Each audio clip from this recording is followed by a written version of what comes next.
આ તો મોરદેવ પીરના સાનિધ્યમાં દાદાના સાનિધ્યમાં બેઠા છે અહીંયા, પણ હું કાયમના માટે આ વાત કરતો રહું છું. યુવાનોની અંદર એ વાઇબ્રેશનો કાયમ હોવા જોઈએ. એટલે પાકિસ્તાનને કાપો કાપો કાપો કાપો કાપો કાપો કાપો કાપો કાપો કાપો કાપો કાપો કાપો. હા હા હા હા, એ વાઇબ્રેશનો એ સૂર્યના આપણા અંદર ખુમારી તો છે જ. હું તો કાયમ યુવાનોને ઘણીવાર કહેતો હોઉં કે તમારી અંદર ખુમારી છે, બધું છે. દિશા કઈ બાજુ જવું એટલી એક ખાલી ખબર હોવી જોઈએ. મારું કુળ કયું, હું કોણ છું, મારું મોહાળ કયું. આટલી સંખ્યામાં માતાઓ બહેનો પણ બેઠા છે. મેં તો લોકડાઉન પહેલું આવ્યું ને પછી એકાદો પ્રોગ્રામ શરૂઆત થઈ, ત્યાં વળી બીજું પછી આવ્યું. ત્યારે પ્રોગ્રામમાં મેં કીધેલું કે આ એટલું લોકડાઉન આવ્યું 2-3 મહિના 4 મહિના, ત્યાં તો આપણે એટલા અકળાઈ ગયા હોય. મારા ભારત વર્ષના ક્ષત્રિયાણીને પૂછો, 1300 વર્ષથી લોકડાઉનમાં છે. એને કોઈક દી પૂછ્યું છે એ મેળામાં ફરવા ગયા છે, હજી ફાળકામાં ઉલાળા લીધા છે, કોઈ દી પૂછો? ઓરડા વટીને બેઠી છે જોગમાયાઓ. એટલે ભારત વર્ષનો આ બચ્યો છે. અને 550 વર્ષ સુધી તો બપ્પા રાવલથી લઈને એમાં બધી હાથના ક્ષત્રિયો, પણ એ આતંકવાદીથી ભારતને બચાવવા માટે એમણે રક્ષણ કર્યું છે. 550 બપ્પા રાવલે જે મોહમ્મદ બિન કાસિમને ભગાડ્યો, ઈરાન સુધી મૂકી આવ્યા, અને પછી સોંક્યું છે 100 કિલોમીટરના અંતરે બિહારીથી. હું થોડીક મને ખબર છે આ વાતો થોડીક અઘરી છે. આપણો ડાયરો એટલે વાંધો ને નકર વજનદાર લાગે. આગળ ડાયલોગ નકરા મારવા મળું એટલે બોકા થાય. પણ મારે સાચી વસ્તુ પુગાડવી છે યાર. એ તો બધું થાય પણ આ નહીં થાય.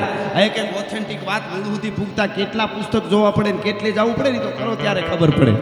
હા, એ બહુ અહીંથી વાત ખાલી 1 મિનિટની હોય, પણ ત્યાં સુધી ભૂગવામાં આમ જ હોય. ત્યાં ભૂગવામાં કેટલી મહેનત કરવી પડે ને એ બહુ અદ્ભુત વાત છે. પણ એનો અર્થ એવો નથી કે આમે કરીએ છીએ ને આમ, એવું નથી. એ અમારી ફરજ છે એટલે કરીએ છીએ. ઉજળા ઇતિહાસની ખબર પડે દુનિયાને. એટલે હું આ વાત એ ચોક્યું બિહારીથી આવે આતંકવાદી મારો ભગાડો, આવે કપાવ મારો ભગાડો. 100 કિલોમીટરના અંતરે જે ચોક્યું બેઠી હતી બપ્પા રાવલની વખતે, એ 550 વર્ષ સુધી ભારત ઉપર હુમલો ન થવા દીધો. એને પિકનિકમાં નહીં જવું હોય, ઘરના નહીં કહેતા હોય ચાલો ફરવા જઈએ, હા એન્જોય કરવા જઈએ, પણ એને ખબર હતી કે રાષ્ટ્રને બચાવવાથી મોટો કોઈ આનંદ ન હોય, એનાથી મોટો કોઈ કપાવવા સિવાય નહીં. અને અટાણે ગમે એ વાત એકચ્યુઅલી એ બધું જવા દો. અત્યારે જૂનું મોકો તમારું હુડ જાય, તમારું જવા ક્યાંથી દઈ? આ લોહી રેડાઈ ક્યાં જાય? દ્વારકાના મંદિરની માથે જ્યારે અંગ્રેજોની ફોજે આટો વાટો ઝાંસીની રાણીને બલિદાન પછી એમ થઈ ગયું ભારત વર્ષમાં હવે કોઈ નથી.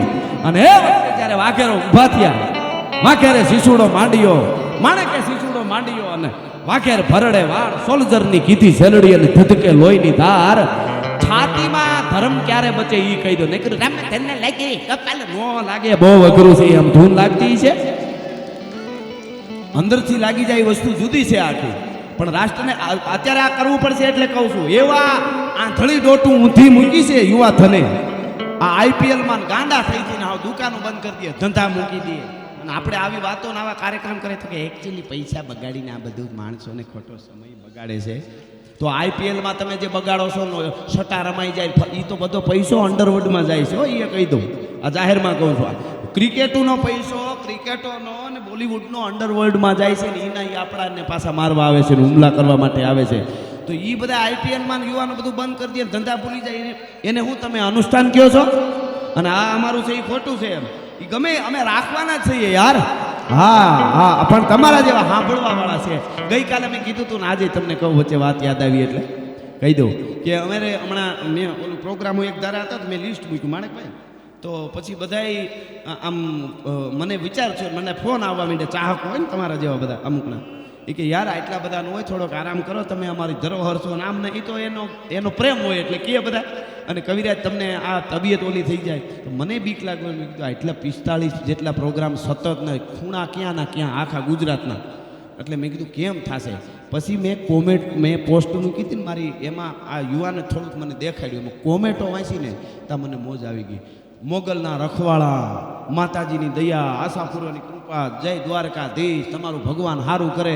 એ તમારી ચાહકોની કોમેન્ટો જોઈને તમારો થાક ઉતરી ગયો. બસ મેં કીધું તમારા આશીર્વાદ બધાયના છે એટલે કાંઈ ન થાય. ઠેઠ વાપી એટલે દમણથી 15 કિલોમીટર હતો બોર્ડર ઉપર હું ગઈ રાત્રે. એટલે ત્યાંથી 13 કલાક બતાવતા હતા મેપમાં રસ્તો. અને કાલે ઉના હતો, ઓલી રાતે ઉનાથી ઓલું 13 કલાક હતું, બરોબર. ત્યાંથી થોડી પ્લેન અમરેલીથી ઉડ્યો, એ થઈ ગયું. પણ આમાં પ્લેનનો મેળ ન પડ્યો. મુંબઈ થઈને તો કેટલું ફરવું પછી. હવે આવડા પલા કાપવાની એ કાયમ પાછું નરવું ધૂપ જેવું થઈને તમારી યારે રજૂ થઈ જવું. કોક અમારા ભેગા આવે ને ઘણા એમ હોય કે અમને કોક દી લઈ જાઓ તો ક્યારેક લઈ જાય 1 રાત 2 રાત ત્રીજી રાત થાય કે હમણાં તબિયત બગડી ગઈ છે હું આજ નહીં આવું લે.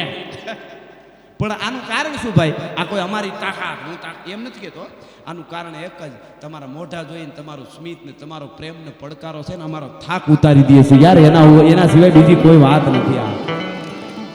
અને જે અમે બોલીએ છીએ અમારું નહીં, હું નથી કહેતો અમે બોલીએ, પણ અમે જેની વસ્તુ જેનો ઇતિહાસ બોલીએ છીએ ને એ બધા અમને આજે પીર હોય તો ભલે, સુરવીર હોય તો ભલે, પ્રતાપ હોય તો ભલે, એટલે એ અમને કંઈક આપે, એનર્જી આપે છે. એટલે વાઘેરોને ગોળી લાગે, ધાડ ગોળી લાગે, દ્વારકા પાંધી આઈ, ધાડ ગોળી લાગે, દ્વારકા પાંધી આઈ. અને એ મૂળ માણેક નામના બારવટિયાને જેદી અમરેલીની કોર્ટમાં ઊભો રાખ્યો, એમ નામ ધર્મ બચ્યો છે ભાઈ. દેદી અમે જાતિ બિના ખડગ બિના સાબરમતી કે સંત તુને, એમ કમાલ નો થાય. શું કરી દી આ કમાલ? આપણે ગાંધીજીને વંદન, આપણે કોઈ મને કાંઈ એવું કોઈ વાંધો નથી, વંદન કરું છું, મહાપુરુષ છે, બધું સારું છે. પણ દેદી અમે આઝાદી બિના ખડક બિના ચાલ એ ભેળું ન થાય. હજી ન થતું હોય, હજી યાત્રાઓ નીકળે એમાં પથ્થરમાં લડ્યા હતા ને મુસલમાન ભાઈઓ આપણા ભેગા લડ્યા હતા, એને વંદન છે ને. ક્યાંક એવા હોત વિડીયો આવે છે કે આપણી જે નીકળી હતી શોભાયાત્રા રામનવમીની કે હનુમાન જયંતિની, તો એમાં પાણી પીવડાવતા હતા મુસલમાન ભાઈઓ, એને આપણે સ્વીકારીએ છીએ. બાકી અમુક ઘોઘાઓને જે અહીં અહક થાય છે ને એને નીકળવું પાકિસ્તાન ભેળું થવું, નકર અઘરું પડી જાય પછી. હા, હમણાં રાજકોટમાં એક રાજકોટમાં હમણાં કહેતું હતું ગોરખોદીઓ, તમે નીકળો અહીંયા પાકિસ્તાન. આપણા બેન કોક હતા, ગરાહિયાના દીકરી હતા, જવાબ એમણે હારા દીધા. પણ એ કે પાકિસ્તાન બનવાનું તમે નીકળો, તારી પેઢીઓ 1300 વર્ષથી મથે છે, એમાં ફેર ન પડે, એ રહેવા દે. એટલે આવાને તો હું તો એમ કહું છું કે આવાને સીધા લટકાડી જ દેવા જોઈએ, એટલે અશાંતિ ન થાય. હારાને શું સમજવું ભાઈ? હારાય છે ને અહીંયા જેને હપીને રહીએ છે હિન્દુ મુસ્લિમ, એમને શું સમજવું એમ મારું કહેવાનું. પણ ખેર એ બાજુ બહુ નથી જવું. મને ઘણા ક્યાં કવિને જાય એટલું બધું મેં કીધું હવે જે થાય ગલઢું થઈને મરવું એના કરતાં વહેલું સારું. બાકી બીજી કોઈ ધર્મના માટે અમને બીક નથી. હા, ધર્મની વાત આવે એટલા માટે વાયડાઈ નથી કરતો, મારા માટે નહીં. મને કદાચ જાહેરમાં કોઈ કંઈક કહી લે તો ઘણી વાર વિચાર આવે કે આટલી સારી વાત આટલા સાંભળતા હોય તો ખરેખર સહન કરી લેવાય. મને પ્રશ્ન નહીં કહે તો મારી ફરજ છે, નામ પ્રમાણે મારે જાતું કરવું જોઈએ. બાપા હસી શું કામે હારા ડાયા માણસો અમને કહેતા હોય તમારાથી ન બોલાય, જે થાય તે. પણ એ મારા માટે હોય તો, બાકી ધર્મની રાષ્ટ્રની વાત આવી છે તેથી નહીં રહેવાય. એ વાત હાવ હાસી, હકીકત તો એ છે ને. પોતા માટે સહન કરે અને રાષ્ટ્રની વાત આવે ત્યારે હું આ બધાની ભલામણ કરું છું કે આવો પ્રસંગ ક્યાંક હોય ને થોડો ઘણો વાંધો હોય ને તો ગોઠણ દબાવીને જમી લેજો. પછી બીજે દી કહેવાય જે હતું પણ આ તો અમારો પ્રસંગ છે, અહીંયા કાંઈ ન બોલાય, આ તો આપણા સમાજનો પ્રસંગ. મરદાઈની નિશાની, મરદને કોઈ એન્ટ્રીઓ ન પાડવી પડે, એ કહી દઉં.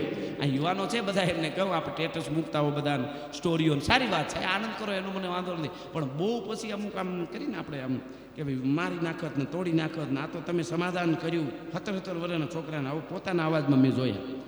15 વર્ષના, આ તો તમે સમાધાન કર્યું, બાકી અમે કાંઈ જેવા તેવા નથી એમ ટૂંકમાં એવા. હવે એ કોઈ જાહેરાત કરવાની વસ્તુ છે? આટલા ઉજળા ઇતિહાસો છે આમાં. એને કોઈએ કીધું તો ભૂકા કાઢી નાખીશ ને, કોઈ જેટલા સુરવીરો છે એણે કીધું. પણ જ્યારે વખત આવ્યો ત્યારે શું કર્યું? અને હાવજની એન્ટ્રી પાડવાની જ ન હોય. કોઈક દી ગીરમાં ફરવા આવો જોઈજો, બોરડીના ઝાડા આડો બેઠો હોય ને જેવી તેવી જટા દેખાય ને તો એમ થઈ જાય હે અહીંયા બેઠો,